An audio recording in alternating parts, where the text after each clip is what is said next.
Mae'r ŵyl Ngwyl Canol Dre wedi bod efo awyrgylch teuluol braf iawn drwy'r dydd. Da ni wedi bod yn ffodus eithriadol efo'r tywydd. Dros 20 o fusnesau wedi bod yma'n gwerthu'r cynnyrch, fudiadau lu, felly mae wedi bod yn ddiwrnod andros o lwyddiannus.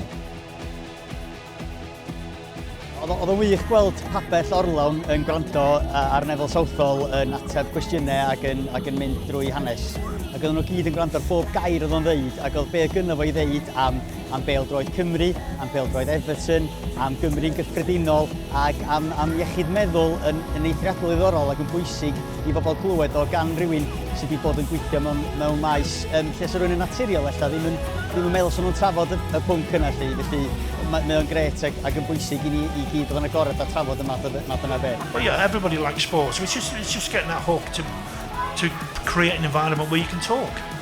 Mae'n eithriadol o bwysig i gael digwyddiad fel Ngwyl Canol Dre mewn ardal fel Caerfyrddin. Mae'n dre hynna Cymru a mae'n gadarnlau i'r iaith Gymraeg, felly mae'n gallu cael beth o i'r teuluoedd i gyd o dyma i gwynhau, i ddathlu ac i weld y gorau o fudiadau, busnesau a cerddoriaeth Gymraeg yn bwysig dros ben.